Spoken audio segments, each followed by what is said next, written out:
Welcome back to NFL Recap and Rumors. And if you're watching this today, happy Easter. And so we're going to be doing another trade predictions mini-series video where we talk about one player each day and discuss the most likely landing spots for that player via a trade. If you haven't seen days 1 through 7, I suggest you go check them out. You can find them in our playlist along with this video. But with that out of the way, let's kick this off. Today we're talking about Anthony Harris, the Minnesota Vikings safety. So it looked like he was going to be a free agent before the Minnesota Vikings tagged him, and it seems like it's likely that he will get traded. I don't think they have the cap room to keep him.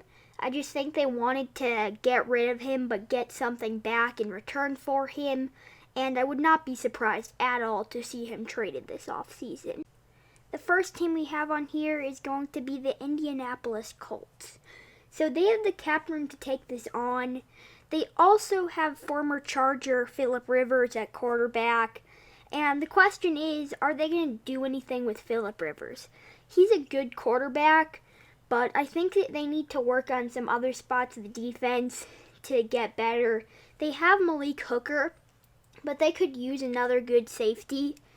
And they don't have a first-round pick, so they can't take like an Isaiah Simmons. Even if they did have their first-round pick, he likely wouldn't fall that far because they trade that away for DeForest Buckner. And so they can't get anyone in the first round without trading into the first round. So they have to go out and trade if they want to get anyone good this offseason. Because sure, you might be able to get some good players in the second round, but you're not going to get an Anthony Harris type player in the second round of the draft. So you have to go out and get players you think are necessary for your team to succeed. Next up, we have the Cleveland Browns. So I'm going to go with the obvious one here because I think this was the prime landing spot for him if he hit free agency. And nothing's really changed. They haven't gotten a good safety, and their cap room's still at about $40 million, so they could easily get Anthony Harris. This still makes sense.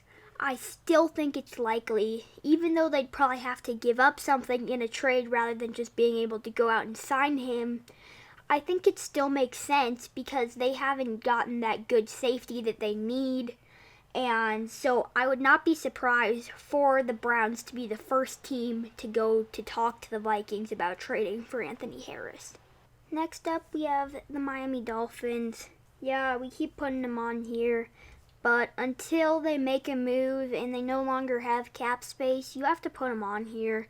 I don't know if trading away Minkah Fitzpatrick was a sign that they don't want good safeties, but I think that they have so many holes that they could fill with a trade that you have to keep putting them on here. I don't think they're a good team, and that's why they have so many holes to fill, which is why I think they would go after a trade for anyone who could fill a hole for them. Or maybe they just say, no, we're fine with this, and we're just gonna tank again. And I don't know why they would do that. They're likely gonna get Tua, but I don't know what they plan on doing, but they just have so many holes to fill that you kind of have to keep putting them on here. I think of all of these, this one's going to be the least likely, but we're going to have the Dallas Cowboys. So they got HaHa Clinton-Dix, and they had to let Byron Jones go because they didn't have the cap room to pay him. And so they're in talks about trading for Jamal Adams. So they're on here because Jamal Adams is also a safety. And so I wouldn't be surprised if they went after another safety if Adams got traded to a different team, or if the Jets said, no, there's no way we're getting rid of Adams, then maybe they're like, okay, but we still need a safety, so I'll go out and trade for Anthony Harris. I still think that makes sense. I just don't think it's as likely as some other teams, but more likely than a good amount of teams, which is why they're on this list. Thanks for watching. Please like and subscribe down below. And to make sure you don't miss any more upcoming content, hit the notification bell and you'll get notified every time we release a new video. If you're watching it today on Sunday, happy Easter. Once again, thanks for watching and I'll see y'all next time.